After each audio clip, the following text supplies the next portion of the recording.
The official title for this chapter is Some Features of Matter and Energy. But like I said, what we're really getting into here are the essentials of physical science. And so this will be our topic of study for more or less the next 2 weeks or so. So let's start kind of at the top here.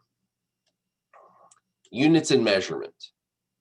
Anytime we take a measurement, anytime where we are going to do any kind of study of the quantitative properties of a substance or of a material or of a container, an object. And the word quantitative here, again, referring to anything involving numbers. Those measurements will always contain a unit that goes along with them. Now, as far as units are concerned, there are lots of different types of unitary systems out there. But the ones that we're probably the most commonly familiar with are 2-unit systems. The customary unit system, otherwise known as the English system. This is the system that most of us have grown up in. This is the system that we're generally most familiar with. We measure distances in feet and inches and miles. We measure masses in ounces and pounds. We measure volumes in fluid ounces and quarts and pints and gallons. Those are our customary units. These are the ones that, again, we're most familiar with. Our unitary system for temperature is the Fahrenheit. Our unitary system for counting objects is the dozen or the gross, which is a dozen. But the metric system is different. Now, we're probably familiar with the metric system, at least in some small part. We've seen little parts of the metric system, things like degrees Celsius, or looking at perhaps instead of PSI, having things measured out in millimeters of mercury for pressure. But the metric system really does have an advantage to it. And the primary advantage to that metric system is that all of the metric units have their basis on around the number 10. Every unit in the metric system is different from another unit in the metric system by a factor of 10. And so this is really different and unique for us in that sense compared to the customary system, because if you look at the customary system, it's an absolute mess. There are 12 inches in a foot. There are 3 feet in a yard. There are 1,720, no, 1,700 and, oh, doesn't matter. There's a ton of yards in a mile. But none of the units correlate to each other in any kind of way. There are 3 teaspoons in a tablespoon. There are 16 tablespoons in a cup. There are 2 cups in a pint. There are 2 pints in a quart. There are 4 quarts in a gallon. Again, there's no real common way to go from one unit to the next in the customary system. That can be really frustrating, not only for people. I mean, how many of you knew all those different conversions in the customary system? I mean, I forgot the one between yards and miles. The reason why they're easy to forget is that they don't make sense. There's not a unifying thread through all of them. But the metric system is different. If I look at units of distance, for example, the meter is different from the decimeter by 10. There are 10 decimeters in a meter. There are 10 centimeters in a decimeter. If I take it one step further, there are 100 centimeters, that is 10 times 10, 100 centimeters in a meter. So every unit is separated from another unit by a factor of 10. And this is true not only for distance, meters, but also for liters and grams and moles and pretty much any other system that contains those metric prefixes. Now, within that metric system of prefixes, there is a third unit that we need to examine. And the third unit that we're going to look at ties in very closely to the metric system. In fact, all those metric prefixes that we just talked about are going to be commonly used in the SI system. The SI system is the international system. And the reason for this particular system is kind of along the same lines of what we saw in the global harmonization system, getting the world to speak one common language. Now, the SI system uses something that is kind of unique, something that is not featured in the other systems. It's called a base unit. What a base unit is it is a unit that we cannot split up into subunits. And so these 7 units here on the screen become the basis for all other units that we can think of. So if we want to talk about a unit of force or a unit of pressure or a unit of speed, acceleration, we can take combinations of these 7 units and put them together in such a way to give us that derived unit that we seek. And so if we look at what the quantities that are measured by the base units, there are some familiarities here. Mass, the base unit for mass is the kilogram. The base unit for distance or length is the meter.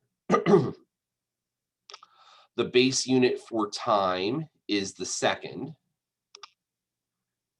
And within these 3, again, those metric prefixes can be applied. So just because the base unit for mass is kilograms doesn't mean that we can't use grams or centigrams or milligrams or micrograms, depending upon the size of our substance. It just means that the base unit, the one that we can use to derive other units, is the kilogram itself. But the relationships between kilograms and grams are still the same. There are 1,000 grams in a kilogram. There are 1 million milligrams in a kilogram. And the same is true for the meter. I have 100 centimeters in a meter. I have 1,000 millimeters in a meter. There are 1,000 meters in a kilometer. But the meter is the base unit. It's the one that we use for those derivations.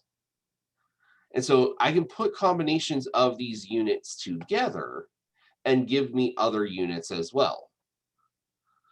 The other unit that I'm looking at, as far as base units are concerned, temperature. For temperature, we use the base unit of the Kelvin. We'll talk more about that a little bit later.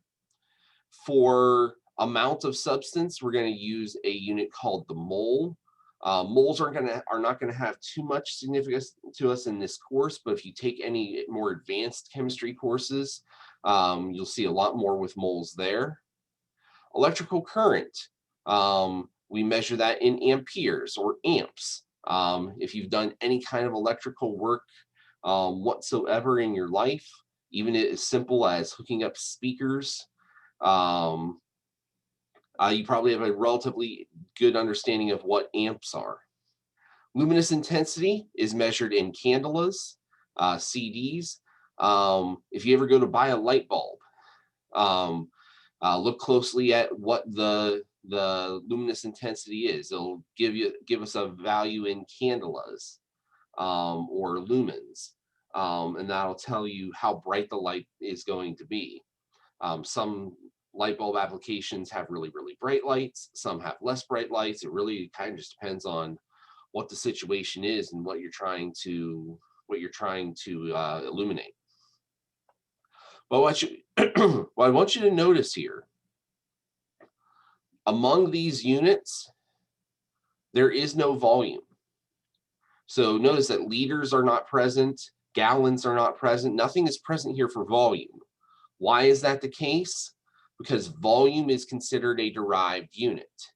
If I take this quantity of distance and take into consideration the idea that volume is equal to length times width times height, all three of these values, length, width, and height, are all distances. So the volume that we measure is derived from distance. We end up getting a value, if we use the base unit, of meters cubed.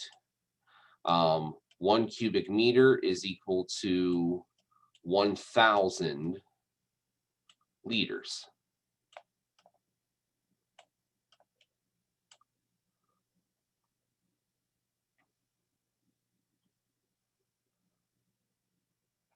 So again, within this SI system, it's a little bit different from metric. Now, all of our metric prefixes still apply, but SI units establish these base units, and we can derive all of our other base units from these.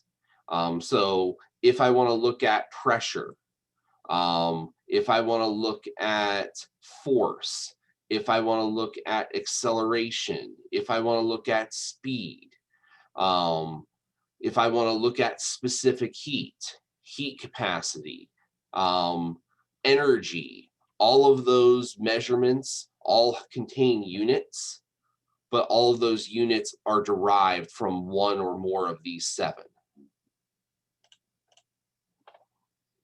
So let's take a look at each of them a little bit more closely. As far as the base units are concerned, the base unit for distance is the meter. A meter is equal to 100 centimeters or 1,000 millimeters, and a kilometer is equal to 1,000 meters.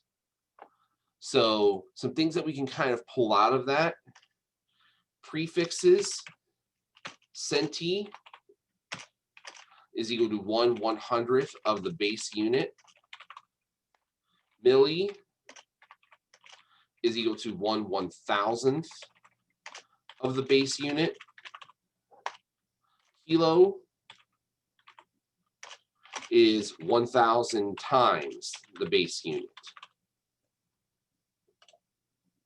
So some pretty common and noteworthy prefixes there. So if you see these prefixes attached to any unit, understand that that's what those prefixes mean. Centi means that the particular unit is 1/100th of the base. Milli means that it is 1/1000th of the base. And kilo means that it is 1,000 times larger than the base.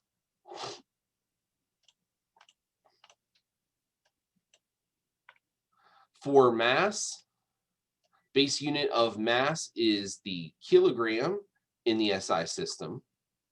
A kilogram is equal to 1,000 grams. A milligram is equal to 1/1000th of a gram. And so again, we can see those prefixes are being applied, and they mean the same thing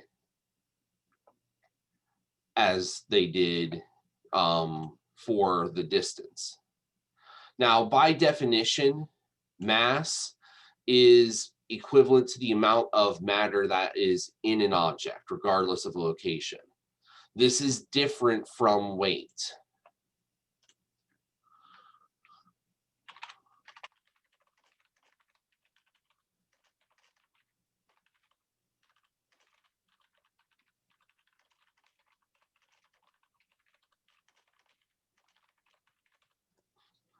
When we discuss something like weight, we have to understand that weight is taking the quantity of mass and integrating in the force of gravity on an object. And so location has a significant impact on gravity. The force of gravity on planet Earth is different than the force of gravity on Jupiter, which is different than the force of gravity in outer space, which is different than the force of gravity on the moon. All of those places have gravity of some sort, but varying amounts. And so weight will change based upon the force of gravity, mass will not. Now, so long as we are talking about objects on planet Earth, we can generally consider weight and mass to be interchangeable in that regard. If we are asked to take the mass of something, we can weigh it on a balance or a scale of some kind. Mass and weight are interchangeable so long as we are talking about, again, objects here on Earth.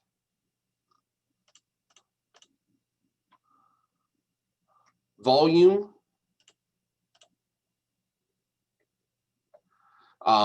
Again, volume's a little bit different in terms of it is not a base unit in the SI system. Now, the base unit for volume in the metric system is the liter. As I mentioned before, 1 liter is 1/1000th of a cubic meter. The way I presented it before was 1 cubic meter was equal to 1,000 liters. That's another way of looking at it. But 1 liter is also equal to 1,000 milliliters. And again, there's that prefix of milli again. So again, the important thing to remember out of this is that those prefix units do travel from unit system to unit system to unit system and do make a significant impact. Now, one of the places where we do tend to see a lot of interchange, where the metric system has definitively crept up into our common consciousness, is here with volume. Pick up any container that contains a beverage of some sort, and what you will find is that that beverage is going to contain metric readings in addition to customary readings. So this particular Coke bottle is 1.25 liters. That is equal to 42.2 fluid ounces. If I turn over to the nutrition facts here on the back, I can see that a serving size is 12 fluid ounces, which is 360 milliliters. And that's a good reference to kind of have in the back of your head.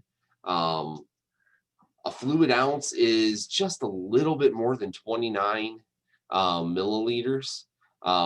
So for general rounding purposes, if I'm doing estimation, I use the 30.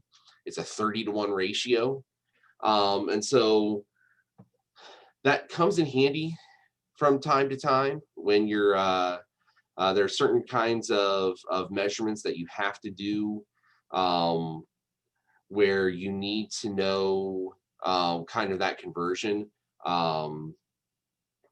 I remember one of the probably the more common ones was when I first started having kids and we were making formula for one of the kids.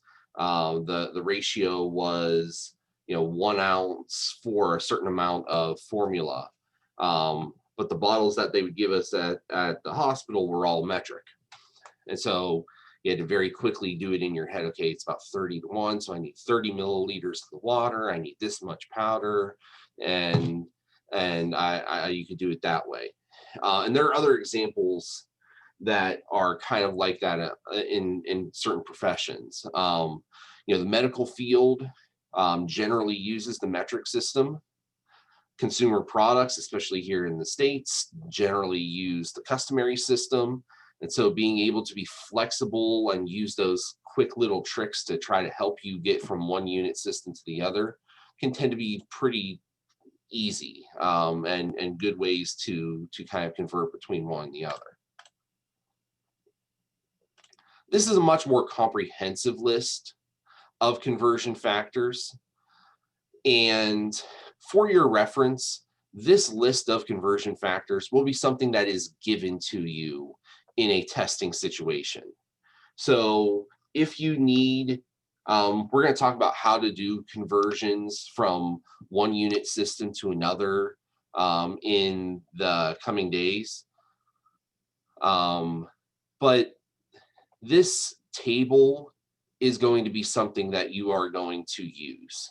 And you're going to have access to this table for your Chapter 2 quiz, for Exam 1, where there will be conversion questions on there. So don't wrap yourself up too tightly in trying to memorize all of these things. Again, the real important thing is knowing the relationship and knowing how to use these relationships to do the conversions that are necessary. Speaking of those conversions, what we will be doing here is we will talk about how to do conversions between unit systems. And for that, we use something called the factor unit method. Other names for this are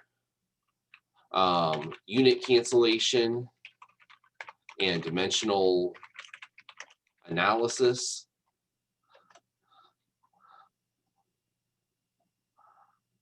But the premise that this works on is, let's say that we have a measurement. I want to convert 31.9 psi to millimeters of mercury. That's what I want to do. Well, the relationship that you need to find here involves a conversion factor. I need to know what is the relationship between psi and millimeters of mercury. And once I find that relationship, and that relationship, if we go off of common tables, 14.7 psi are equal to 760 millimeters of mercury.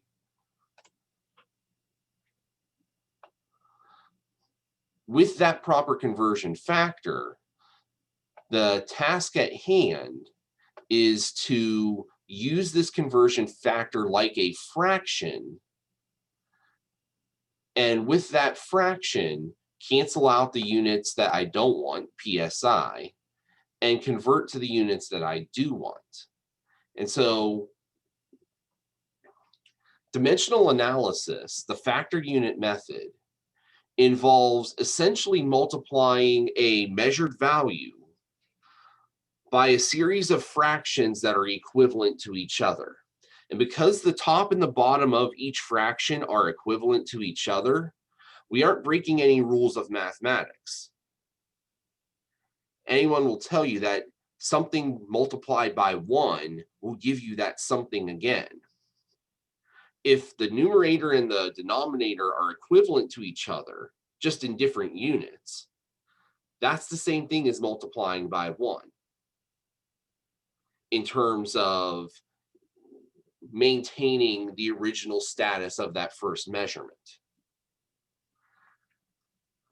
Now, what gets done is these conversion factors, these equivalencies, get put into fractional form. And depending upon what it is that I'm trying to do, I can have this fraction, 14.7 psi, over 760 millimeters of mercury.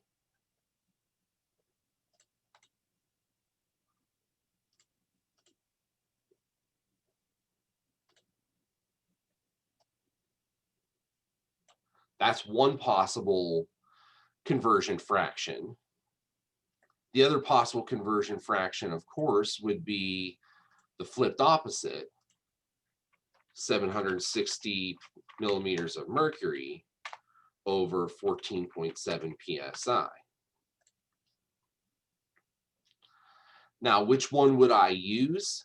Well, if I'm starting with a measurement of 31.9 psi, I'm going to use the version of this that is going to cancel out my PSI and leave me with millimeters of mercury.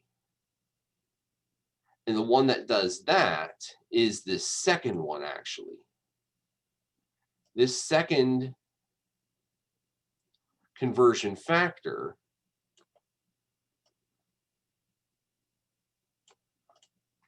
takes the PSI that was in the numerator and cancels it out by having PSI in the denominator of that conversion fraction. And so those two units end up canceling out. Millimeters of mercury are left over, and there's nothing to cancel them with. So to figure out what the conversion would be, I would need to take 31.9, multiply by 760, because we always multiply by the top half of a fraction, multiplied by 760, and then divide by 14.7, because we always divide by the bottom parts of a fraction. And this would give me 1,649 millimeters of mercury. So if for some reason I needed to convert between PSI and millimeters of mercury, let's say, for example, I have directions for how much pressure to fill a balloon with in millimeters of mercury, but my pressure gauge is reading in PSI. How do I do that? Well, this would be an example of what you would need to do. My pressure gauge says I have 31.9 PSI. I do the conversion. It says I have 1,649 millimeters of mercury inside of the tank.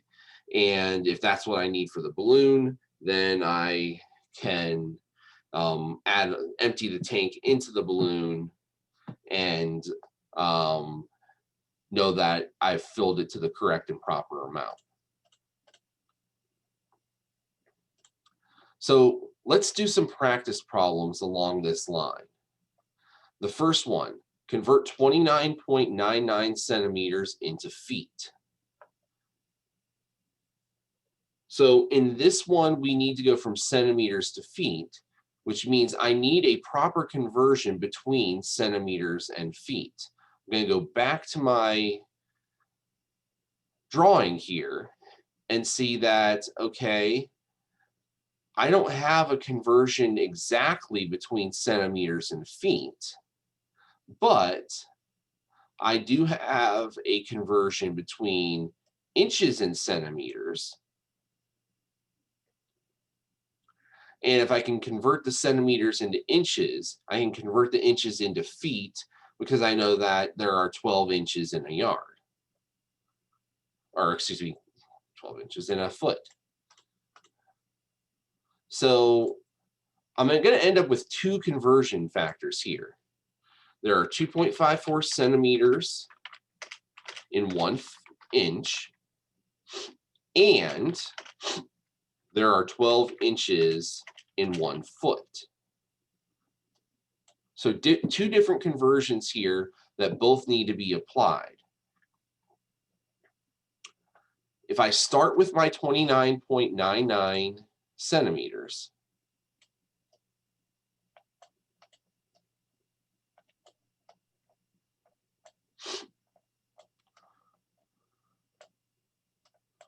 my first conversion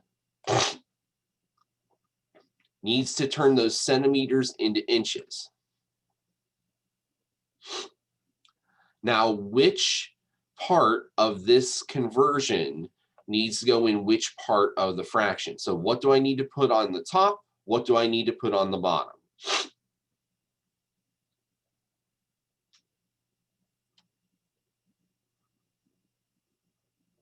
Put the 1 inch on top.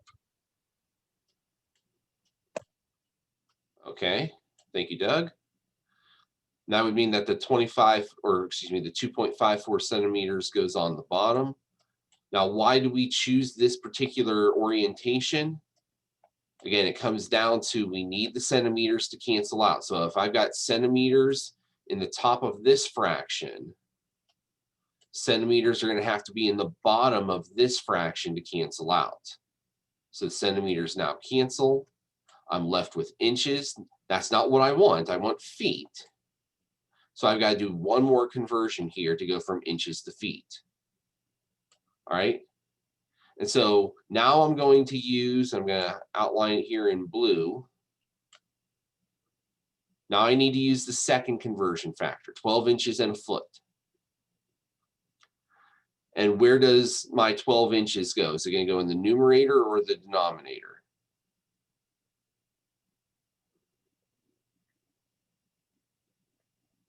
Denominator. It would go in the denominator. Again, same reasons applying. 12 inches. I had inches in the numerator. I had inches in the denominator to cancel.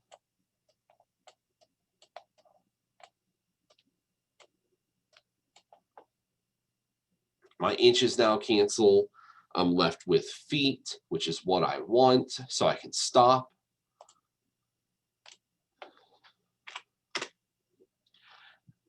Again, in these multi-step conversions, everything on top gets multiplied, everything on the bottom gets divided. So I've got 29.99 multiplied by 1, multiplied by 1 again, divided by 2.54, divided by 12.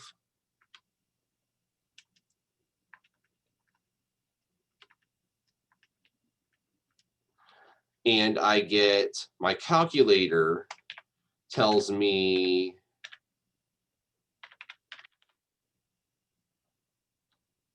this. So that's every single digit on my calculator. Now, the problem with this is most of those digits are crap. Just because your calculator generates an image doesn't mean that every single one of those things on that calculator is worth having.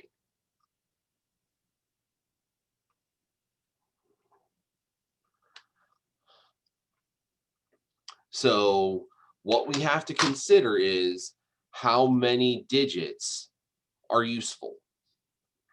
The general rule of thumb that we're going to use in this class is we are not going to shortchange our original measurements, nor are we going to extend them.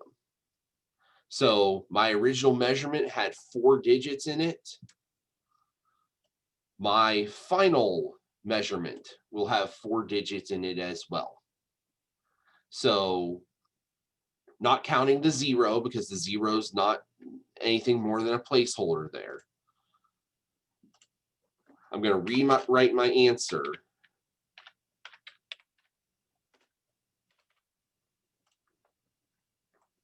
to bring it down to the precision of the original measurement. Now, your textbook and others will refer to this practice as significant figures or significant digits. As far as significant figures and significant digits are concerned, there are far more rules to significant figures than what we're going to go with here. But we're just going to kind of stay with a general rule of thumb. Keep the number of digits constant. So if I started with 4 digits at the beginning, I'm going to have 4 digits at the end. If I have 3 digits at the beginning, I'll have 3 digits at the end. Keep it nice and simple. And zeros like this don't matter, don't count. All right, our second conversion. Convert 31.9 fluid ounces into liters. Now again, we're going to need some help from our conversion table. We're trying to go from fluid ounces to liters. And we don't quite have that here. What we do have is we do have a relationship between liters and quarts, and that could be useful to us. So let's go ahead and copy that one down. 1.057 quarts is equal to 1 liter.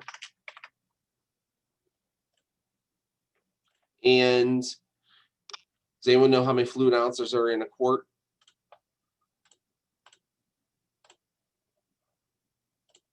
32. That's correct, Peter. 32. 32 fluid ounces is equal to 1 quart.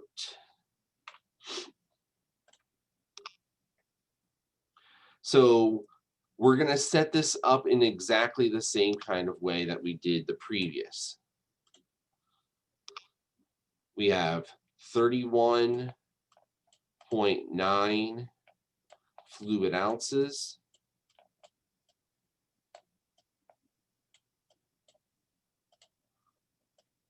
And our first step is going to be to convert that fluid ounces into quarts. So 32 fluid ounces in 1 quart. My fluid ounces will cancel because I've got 1 in the numerator and 1 in the denominator. I've taken care of that conversion, so I'm going to cross it out. The next one, I have 1.057 quarts in 1 liter. 1.057 quarts in 1 liter. Quarts will cancel, liters are left over.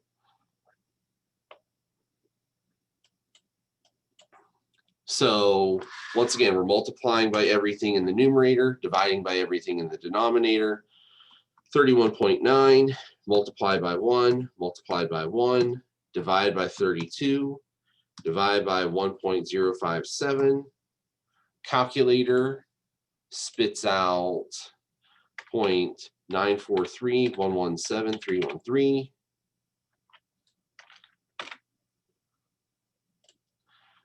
Again, keeping with our rule of thumb here, we are going to hold only the first 3 digits because there are only 3 digits in our original measurement.